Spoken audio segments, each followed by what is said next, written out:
एक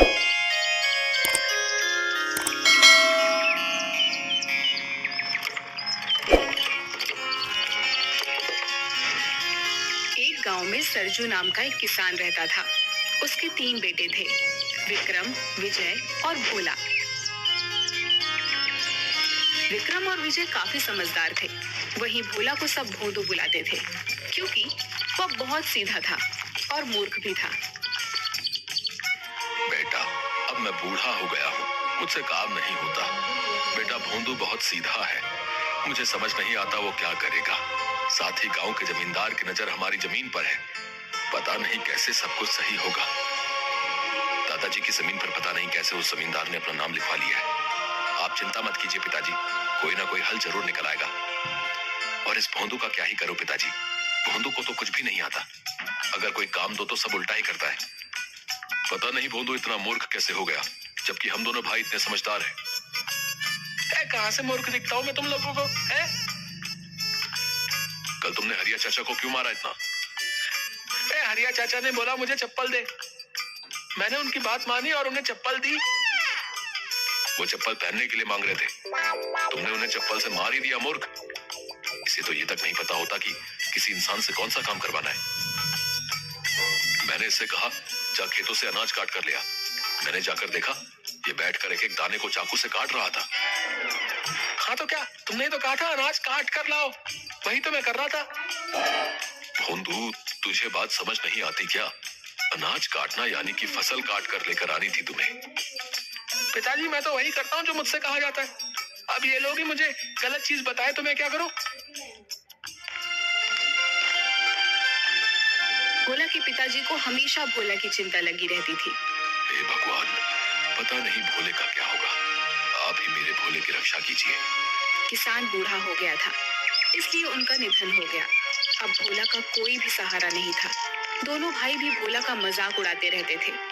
ओ भोंदू, इधर आ, मेरे लिए पानी लेकर आ। ठीक है भैया, ले आता हूँ। भोला बड़ी सी बाल्टी में पानी भरकर ले आता है। अरे मूर्ख, बाल्टी में पानी भरकर क्यों लाया है? मैंने तो पीने के लिए पानी मांगा था, गिलास में ला कर दे। एक बार में कोई काम सही से नहीं करता तुम इसे बोलते ही क्यों हो कोई काम? किसी काम का नहीं है ये, बस मुफ्त की रोटी तोड़ता है और खाली नुकसान कराता है। चल जा यहाँ से। भोला दुखी होकर वहाँ से चला जाता है। अब तो हर रोज भोंदू के साथ बहुत बुरा व्यवहार होता था। गांव वाले लोग भी भोंदू को मूर्ख बनाकर अपना काम निकलवा लेते थे। भोला बेटा, मेरे कमर में बहुत दर्द है, जरा मेरे खेत जोत देगा तू? काका, खेत जोत लूंगा तो आपका कमर कैसे ठीक हो जाएगा? उसके लिए तो कमर दबानी पड़ेगी ना। अरे भोंदू, कमर में दर्द है, मैं खेत जोत नहीं सकूंगा, इसलिए तुझसे बोल रहा हूँ। तू भी ना, तो ऐसा बोलो ना काका, खुद गलत बोलते हैं सब और फिर मुझे मूर्ख ठहराते, बताइए। हाँ बचवा, हाँ हम ही मूर्ख हैं। जा खेत जोत, मेरे कमर की चिंता तू ना कर। भोंदू मूर्ख जरूर था, पर वह बहुत मेहनती था। वह सबकी मदद भी किया करता था। हालांकि लोग उसका सिर्फ इस्तेमाल किया करते थे। एक दिन भोंदू गांव के रास्ते से कहीं जा रहा था। अचानक उसका पैर रास्ते पर बैठे कुत्ते की पूंछ पर पड़ गया। वह सोया हुआ कुत्ता गुर्राते हुए भोंदू को देखता है और भौंकने लगता है। अरे बाप रे बाप, क्यों भौंक रहा भाई? गलती हो गई, माफ कर दे। कुत्ता उसे दौड़ाने भी लगता है। माई रे माई, कहाँ फंस गया? बचाओ, कोई तो बचाओ रे। दौड़ते दौड़ते भोंदू जंगल में आ जाता है। वह जंगल के अंदर जाते जा रहा था। उसे पता ही नहीं था वह कहाँ जा रहा है। भोला भोंदू अपने घर का रास्ता भी भटक गया था। उसे जंगल की एक और लड़की दिखाई देती है जो सूखी लकड़ियों को जमा कर रही थी। ये कौन सी जगह है? ये तो जंगल है, आप यहाँ कैसे आ गए? यहाँ तो कोई आदमी नहीं आता जाता। मैं रास्ता भटक गया हूँ, मुझे नहीं पता मेरा घर कहाँ है। उसके बाद भोंदू ने सारी बात उस लड़की को बता दी। भोंदू की बातें सुनकर उस लड़की को पता चल गया कि भोला बहुत भोला है, जो अपने घर का पता भूल गया है। मेरा नाम रमा है। चलो कोई बात नहीं, जब तक तुम्हें तुम्हारे घर का पता नहीं मिल जाता तब तक तुम मेरे साथ मेरे घर चलो। मैं लकड़ियों को बेचकर अपना गुजारा चलाती हूँ। जो मिलेगा मिल बांट कर खा लेंगे, ठीक है? भोदू खुश होकर उस रमा के साथ चला जाता है। लकड़ी बेचकर जो मिलता है वह लड़की खुशी खुशी मिल बांट कर खा लेती है। लेकिन भोदू का भोलापन अभी भी जारी था। वह अपनी हरकतों से सबको हंसाता रहता था। वहीं दूसरी ओर पता नहीं कहाँ चला गया वो भोंदू, मूर्ख कहीं का। एक तो खुद जमींदार ने हमारी जमीन ले रखी है, ये परेशानी क्या कम थी जो अचानक भोंदू भी गायब हो गया। मैं तो तंग आ गया हूँ। चिंता मत करो, कोई ना कोई रास्ता जरूर निकल आएगा। इधर कुछ दिन बाद भोदू जंगल में लकड़ी का गट्ठर उठा रहा था। लकड़ी का गट्ठर बहुत बड़ा और भारी था, जिसे भोदू ठीक तरह से उठा नहीं पा रहा था। अरे बाबा, ये लकड़ी का गट्ठर तो बहुत भारी है, उठ नहीं रहा। पता नहीं कैसे रमा इसे उठाती है। वहीं पास ही भोदू को एक पेड़ के नीचे एक साधु बाबा नजर आए, जो ध्यान लगाए बैठे थे। भोला भाला भोदू बिना कुछ सोचे समझे उन साधु बाबा को कहता है, ओ भाई, ये गठरी बहुत भारी है, थोड़ी मेरी मदद कर दो ना उठाने में। आप तो वैसे भी सो ही रहे हो। साधु ध्यान में मग्न था और साधु ने कुछ नहीं सुना। अरे अजीब इंसान है, नींद में इतना मग्न है कि किसी की कोई मदद को राजी नहीं है। उठ जा भाई, उठ जा, मेरी मदद कर दे भाई। कौन मूर्ख है जिसने मेरे सालों की तपस्या भंग की? मैं ध्यान कर रहा था। मूर्ख, तूने मेरा ध्यान तोड़ दिया है। तू खुद को समझता क्या है? बहुत बुद्धिमान है तू। इतना घमंड है तुझे अपनी बुद्धि पर, मूर्ख इंसान। लो, अब आप भी मुझे मूर्ख बोल रहे हैं। आपको नहीं पता मैं कितना समझदार हूँ। सब बस मुझे ही मूर्ख बोलते रहते हैं। तू बहुत समझदार है ना? तुझे अपनी बुद्धि पर बहुत घमंड है ना? जा, मैं तुझे श्राप देता हूँ, तेरी बुद्धि पलट जाएगी। तू अभी जैसा है उससे ठीक उल्टा हो जाएगा। तू खुद को जितना समझदार समझता है तो ठीक उसका उल्टा बन जाएगा। अरे महाराज, श्राप भी दे दिया, मेरा गट्ठर तो उठा देते। अजीब बाबा है यार। यह बोलकर साधु बाबा वहां से चले जाते हैं। अचानक भोला ने अपने अंदर एक अजीब सा परिवर्तन महसूस किया, पर उसे समझ नहीं आया कि आखिर हुआ क्या। भोदू घर आता है। वहां रमा बैठकर लकड़ियों की कीमत का हिसाब लगा रही थी। आ गया, सारी लकड़ियां लेकर आए हैं ना? फिर रमा लकड़ी के पैसे जोड़ने में लग जाती है। 100 रुपए होने चाहिए। रमा, तुम गलत हिसाब लगा रही हो। झोपड़ी के पीछे जो लकड़ियों का बंडल रखा है, तुमने उसे बेचा ही नहीं है। और कल तुमने 2 गट्ठर आधे दामों पर बेचा था, क्योंकि वो गीली थी, इसलिए तुम्हारे पास अभी 50 रुपए ही है। हाँ, मैं तो भूल ही गई थी। रमा चौंक जाती है। आपने तो बिल्कुल सही हिसाब लगाया है। अचानक से आप इतने समझदार कैसे हो गए? भोदू ने रमा को साधु महाराज वाली सारी बात बता दी। असल में साधु का श्राप भोदू के लिए वरदान बन गया था। वो अब समझदार हो गया था। रमा यह सब सुनकर बहुत खुश हुई। आप बुरा ना माने तो एक बात कहूँ? अरे इसमें बुरा मानने वाली कौन सी बात है, कहो ना। आप मुझे बहुत अच्छे लगते हो और हमारा एक दूसरे से जान पहचान भी अच्छा हो गया है। क्यों ना हम दोनों शादी कर लें? अरे रमा, क्या सच में मैं तुम्हें अच्छा लगता हूँ? मुझे मंजूर है। इसके बाद रमा और भोदू दोनों पास के मंदिर में जाकर शादी रचा लेते हैं। एक दिन, अब मुझे अपने गांव जाना है रमा। ठीक है, आप चले जाइए।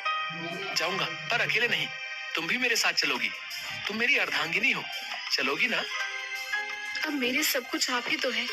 मैं आपके बिना भला कैसे रह सकती हूँ? भोदू रमा को लेकर अपने गांव पहुंचता है और अपने घर जाता है। वहां वह देखता है कि उसके दोनों भाई चिंता में बैठे थे। विक्रम भैया, मैं आ गया, प्रणाम। अरे भोंदू, तू कहाँ चला गया था रे? हमने तुझे बहुत ढूंढा, कहाँ था तू? और ये कौन है तुम्हारे साथ? भैया, मैं गलती से जंगल चला गया था, वहाँ रमा ने मुझे सहारा दिया। अच्छा हुआ तू आ गया, पर क्या फायदा, हम तो बहुत बड़ी मुसीबत में फंसे हुए हैं। मुसीबत? कैसी मुसीबत भैया? पिताजी की पूरी जमीन जमींदार ने अपने नाम करवा ली है। अब हमारे पास जमीन का एक टुकड़ा भी नहीं है जहाँ खेती करके हम अपना गुजारा कर सके। पिताजी की जमीन जमींदार ने हथिया ली है। आप चिंता मत कीजिए भैया, मैं वो जमीन छुड़वा लूंगा। तू छुड़वाएगा जमीन? तेरे जैसा मूर्ख ऐसी बातें कर रहा है, सुनकर हंसी आ रही है। आप मेरी बात तो मानो भैया, मैं जमीन जरूर छुड़वा लूंगा। मेरे पास एक योजना है। भोदू अपनी योजना बताता है। भोदू की बात सुनकर दोनों भाई दंग रह गए और सोचने लगे कि भोदू इतना समझदार कैसे हो गया है। उन लोगों को रमा ने साधु के श्राप के बारे में बता दिया, जो श्राप भोला के लिए वरदान बन चुका था। भोंदू, जैसी योजना तुमने बनाई है, हम वैसे ही काम करेंगे। मेरे भाई, तू ही हमें इस मुसीबत से बचा सकता है। भाई आप फिक्र ना करो, अब देखो उस जमींदार को सबक कैसे मिलता है। अगले ही दिन गांव में यह खबर फैलती है कि भोला के पिता के खेत में एक चुड़ैल रात को घूमती है। आसपास के लोगों में डर का माहौल छा गया। ये खबर जमींदार के पास भी पहुंची। ये मैं क्या सुन रहा हूँ? ये चुड़ैल कहाँ से आ गई? हाँ मालिक, आजकल सरजू की जमीन पर हर रात एक चुड़ैल घूमती नजर आती है और जैसे ही सामने जाओ वो गायब हो जाती है। गांव के 2-4 लोग तो बीमार हो गए हैं चुड़ैल को देखकर। क्या बेकार की बातें करते हो तुम लोग, आज मैं जाकर देखता हूँ। उसी रात जमींदार अपने 4 आदमियों के साथ चुड़ैल देखने के लिए सरजू के खेत में जाता है। ये गांव वाले सब सठिया गए हैं ससुरे, न जाने कौन सी चुड़ैल दिखाई देती है इन्हें, मुझे तो कुछ दिखाई नहीं दे रहा। तभी जमींदार के पीछे सफेद कपड़ों से लिपटी बाल खुले हुए कोई आता दिखाई दिया। जय हनुमान जय हनुमान, ये चुड़ैल कहाँ से आ गई यहाँ पर? हे भगवान रक्षा कीजिए, रक्षा कीजिए। मालिक, चुड़ैल तो गायब हो गई है। तभी अचानक चुड़ैल फिर वहाँ आ जाती है और बोलती है, ये जमीन किसकी है? मुझे बहुत पसंद है, अब तो मैं यही रहूंगी हमेशा।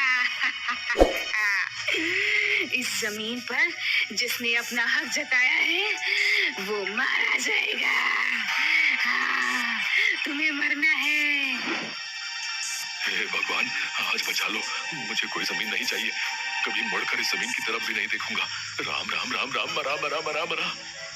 सब के सब लोग वहाँ से डरकर भाग जाते हैं। दूसरे ही दिन जमींदार ने वह जमीन विक्रम और विजय को वापस लौटा दी। अरे विक्रम बेटा, मुझसे गलती हो गई, ये जमीन तो सरजू की थी और उसी की रहेगी। हाँ, ये रहे तुम्हारे जमीन के कागज। हाँ लाओ इधर। और दूसरी बात, अगर गलती से भी हमारी जमीन पर नजर डाली ना तो हमसे बुरा कोई नहीं होगा। वाह भोलू, वाह क्या दिमाग हो गया है रे तेरा। तेरे प्लान ने तो सच में हमारी जमीन वापस लौटा दी। और हाँ, रमा भाभी भी कमाल की कलाकार है, चुड़ैल बनकर क्या खूब डराया जमींदार को। धन्यवाद रमा, हमारी इतनी मदद करने के लिए। धन्यवाद किस लिए जी, अब मैं भी तो इसी घर की सदस्य हूँ ना। अब तो हम सब लोग मिलकर रहेंगे। भोला को पता था कि डर से किसी भी चीज को आसानी से हासिल किया जा सकता है। इस तरह भोला की होशियारी और रमा के साथ से उन्हें उनकी जमीन वापस मिल गई।